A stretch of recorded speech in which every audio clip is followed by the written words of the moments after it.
हमारा टॉपिक है गैस का दर्द। देखिए, गैस का दर्द बहुत ही कॉमन है, अक्सर लोगों को होता है, लेकिन कभी-कभी ये इतना तेज़ हो जाता है, हमें इमरजेंसी इलाज की ज़रूरत होती है। तो उस समय हॉस्पिटल या क्लिनिक में क्या इमरजेंसी ट्रीटमेंट किया जाता है, आज की वीडियो में हम उसी के बारे में बात करने वाले हैं। तो ये वीडियो केवल ऐसे लोगों के लिए है जो मेडिकल प्रैक्टिशनर्स हैं या डॉक्टर्स हैं।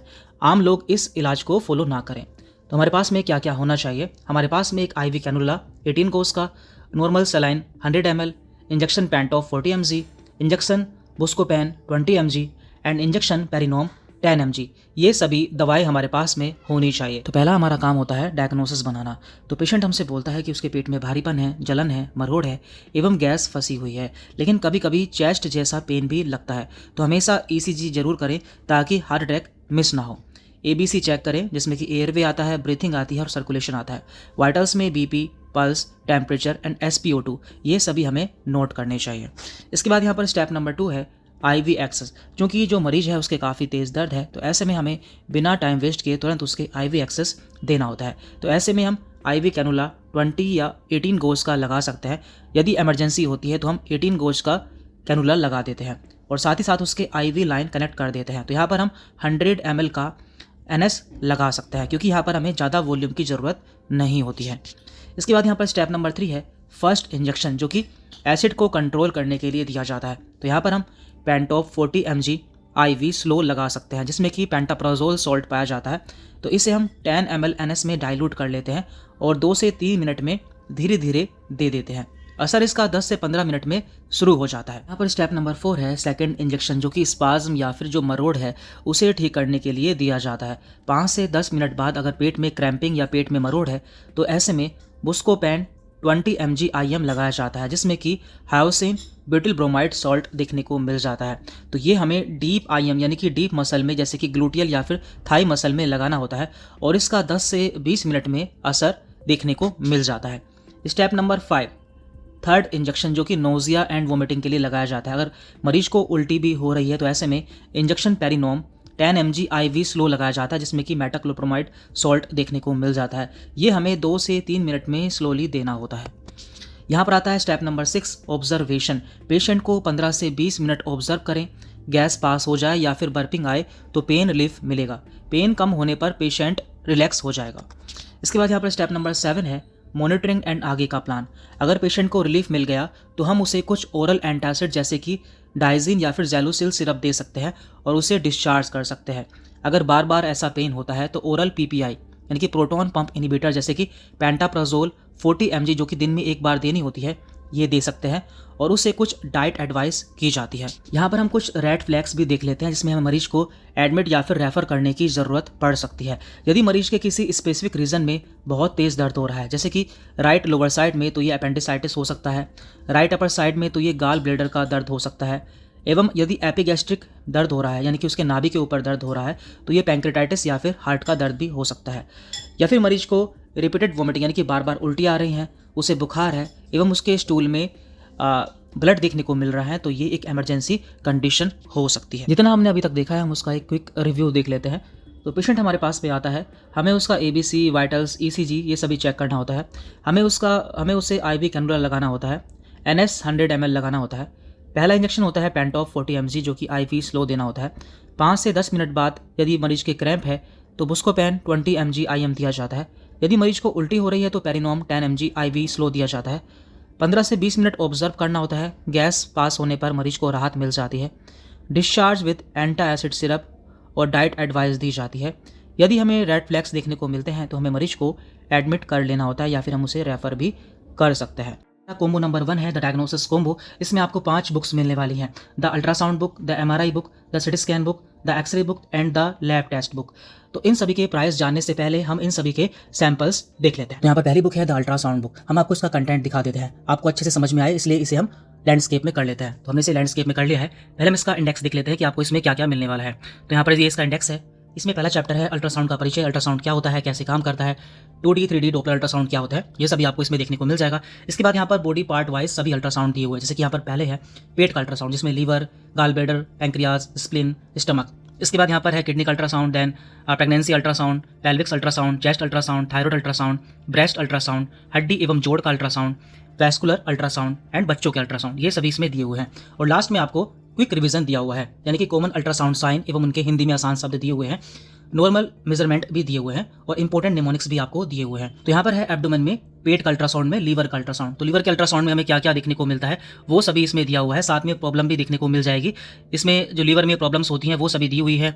रिपोर्ट के टिप्स भी आपको देखने को मिल जाएंगे, साथ ही साथ गाल ब्लैडर का देखने को मिल जाएगा। इसके बाद यहाँ पर आपको सैंपल यूएसजी रिपोर्ट भी देखने को मिल जाएगी। इस तरह से इस पूरी बुक में सभी ऑर्गन्स के अल्ट्रासाउंड आपको देखने को मिल जाएंगे कि उन्हें कैसे पढ़ा जाता है, कैसे समझा जाता है। इस बुक के लास्ट में एक चैप्टर दिया है एनालॉजी, उसमें सभी अल्ट्रासाउंड को सिंपल भाषा में समझाने की कोशिश की गई है। जैसे कि यहाँ पर है PCOS यानी कि पॉलीसिस्टिक ओवेरियन सिंड्रोम का अल्ट्रासाउंड कैसे पढ़ा जाता है। पहले यहाँ पर यूएसजी फाइंडिंग यानी कि जो हमें अल्ट्रासाउंड में देखने को मिलता है वो दिया हुआ है, इसके बाद इसे एक्सप्लेन किया हुआ है। इसके बाद यहाँ पर दी है एनालॉजी। इसमें होता है क्या, देखिए हार्मोनल इम्बैलेंस में ओवरी में मल्टीपल स्मॉल सिस्ट बन जाते हैं। तो जब हम इसे अल्ट्रासाउंड में देखते हैं तो वो कैसा देखने को मिलता है, जैसे माला या फिर नेकलेस में मोती एक लाइन में सजाए हो वैसे ही सिस्ट ओवरी की आउटर रिम पर लाइन में दिखते हैं। तो इससे आपको समझने में आसानी होती है। तो कैसे देखें, इसके बाद इसमें कैसे देखें भी दिया हुआ है। इसी तरह से इसमें सारे ऑर्गन्स के अल्ट्रासाउंड रिपोर्ट आपको इजी भाषा में देखने को मिल जाएंगे। हमारी दूसरी बुक है द MRI बुक, इसे भी हम देख लेते हैं। तो पहले हम इसका इंडेक्स देखते हैं कि इसके इंडेक्स में आपको क्या क्या देखने को मिल जाता है। तो यहाँ पर MRI की बेसिक जानकारी आपको मिल जाएगी, MRI क्या होता है, कैसे काम करता है, MRI और CT स्कैन में क्या अंतर होता है, वो सभी आपको देखने को मिल जाएगा। इसमें जो मोड्स होते हैं वो सभी दिए हुए हैं। इसके बाद इसमें ब्रेन का MRI दिया हुआ है, यानी कि हमारे दिमाग का MRI दिया हुआ है, स्पाइन का MRI दिया हुआ है, मसल्स का MRI दिया हुआ है, बॉडी का MRI दिया हुआ है एंड प्रैक्टिकल सेक्शन भी आपको लास्ट में मिल जाएगा। और लास्ट में आपको quick revision and notes and mnemonics भी देखने को मिल जाएंगे। इस बुक में भी आपको सेम पैटर्न देखने को मिल जाएगा। हम आपको इसका एक चैप्टर दिखा देते हैं। जैसे कि यहाँ पर है मल्टीपल स्क्लेरोसिस यानी कि MS लेसन। तो इसमें फाइंडिंग में हमें क्या देखने को मिलता है वो दिया हुआ है। इसके बाद यहाँ पर एक्सप्लेनेशन, MS में ब्रेन की माइलिन यानी कि प्रोटेक्टिव कवरिंग डैमेज हो जाती है, तो इसकी एनालॉजी भी यहाँ पर दी हुई है। इसे ऐसे समझो जैसे इलेक्ट्रिक वायर का प्लास्टिक कवर निकल जाए, करंट लीक होने लगता है, ब्रेन में भी सिग्नल्स स्लो हो जाता है। यहाँ पर इस तरह से इसकी इमेज भी दी हुई है आपको समझाने के लिए। तो इस तरह से इसमें सभी ऑर्गन्स के आपको MRI रिपोर्ट्स के एक्सप्लेनेशन देखने को मिल जाएंगे। इसके बाद यहाँ पर हमारी तीसरी बुक है द CT स्कैन बुक। तो ये भी आपको दिखा देते हैं इसमें कि आपको क्या क्या मिलने वाला है। तो यहाँ पर इसका इंडेक्स है, तो इंडेक्स में आपको इसका पहले बेसिक्स मिलेगा कि इसमें क्या होता है, कैसे होता है, वो सभी आपको देखने को मिल जाएगा। इसके बाद इसमें जो टेक्निक्स होती हैं जैसे कि plain CT scan, contrast CT scan angiography, ये सभी देखने को मिल जाएंगी। इसके बाद यहाँ पर ब्रेन एंड हेड का CT स्कैन, चेस्ट का CT स्कैन, पेट का CT स्कैन, बोन का CT स्कैन, इस तरह से इसमें सब कुछ आपको देखने को मिल जाएगा। और लास्ट में आपको प्रैक्टिकल सेक्शन भी देखने को मिल जाएगा। जैसे कि यहाँ पर ब्रेन के CT स्कैन में दिया हुआ है मिड लाइन शिफ्ट, यानी कि ब्रेन के बीच की लाइन शिफ्ट हो जाना। तो ये कब होती है, कैसे होती है, इसे कैसे देखा जाता है, वो सभी इसमें दिया हुआ है। और जब हमारे ब्रेन में ब्लड आ जाता है तो वो कैसे देखा जाता है, वो सभी भी यहाँ पर इमेज के माध्यम से आपको समझाया हुआ है। बुक के लास्ट में आपको 50+ ब्रेन CT स्कैन की फाइंडिंग्स भी दी हुई है, जिसे आप इसे आसानी से समझ सकते हैं, क्योंकि इन सभी को काफ़ी इजी लैंग्वेज में दिया हुआ है कि इनफैक्ट क्या होता है, इसका मतलब क्या है, कारण क्या है, लक्षण क्या है और हमें आगे क्या करना होता है। इस तरह से इसमें सारे फाइंडिंग्स आपको देखने को मिल जाएंगी। इसके बाद आती है हमारी एक्सरे बुक। तो इसे भी हम देख लेते हैं इसमें आपको क्या क्या मिलने वाला है। तो पहले हम इसका इंडेक्स देख लेते हैं। तो यहाँ पर ये इसका इंडेक्स है। तो इसमें दिया है एक्सरे की बेसिक जानकारी, एक्सरे क्या होता है, कैसे काम करता है और कैसे किस किस व्यू में एक्सरे लिया जाता है, वो सभी इसमें दिया है। पार्ट बी में आपको बॉडी ऑर्गन वाइज एक्सरेज मिल जाएंगे। तो पहले यहाँ पर हेड है, फिर नेक है, इस तरह से सब दिया हुआ है। देन यहाँ पर चेस्ट का एक्सरे आपको देखने को मिल जाएगा। इसके बाद इसमें स्पाइनल एक्सरे आपको देखने को मिल जाएगा। इसके बाद यहाँ पर पेट के एक्सरेज आपको देखने को मिल जाएंगे, बोन एंड जॉइंट एक्सरेज आपको देखने को मिल जाएंगे। और यहाँ पर कुछ स्पेशल एक्सरेज होते हैं जैसे कि बेरियम एक्सरे, ये सभी भी आपको देखने को मिल जाएंगे। और लास्ट में यहाँ पर आपको क्विक रिवीजन भी देखने को मिल जाएगा। एक्सरे के व्यू वाले चैप्टर में हमें दिया हुआ है कि जो व्यूज होते हैं उसका इंपॉर्टेंस क्या होता है, AP व्यूज, लेटरल व्यूज, इन सभी के बारे में इसमें आपको देखने को मिल जाएगा। एक्सरे कैसे काम करता है, उसका वर्किंग प्रिंसिपल क्या है, वो भी इसमें दिया हुआ है। इसमें आपको सभी फाइंडिंग्स देखने को मिल जाएंगे। जैसे कि यहाँ पर है स्पॉन्डिलोसिस, इसमें क्या क्या होता है वो भी इसमें दिया हुआ है। जैसे कि डिस्क स्पेस कम हो जाता है, ओस्टियोफाइट्स या फिर हड्डी की चोंच जैसी वृद्धि देखने को मिलती है, एवं वर्टिब्रल बॉडी के किनारे एक्स्ट्रा बोन फॉर्मेशन भी देखने को मिलता है, उसे पिक्चर में समझाया भी है। इसके बाद यहाँ पर स्टोन्स एंड गैस में क्या डिफरेंस होता है वो सभी यहाँ पर दिया हुआ है, तो उस सबको आप इसमें देख सकते हैं। तो ये है द लैब टेक्स्ट बुक, इसमें आपको क्या क्या देखने को मिलने वाला है। पहले हम इसका इंडेक्स देख लेते हैं। तो यहाँ पर ये है इसका इंडेक्स। तो इसमें पहले इसके बेसिक्स दिए हुए हैं कि लैब टेस्ट क्या होते हैं, सैंपल कलेक्शन कैसे होता है, वो सभी इसमें दिया हुआ है।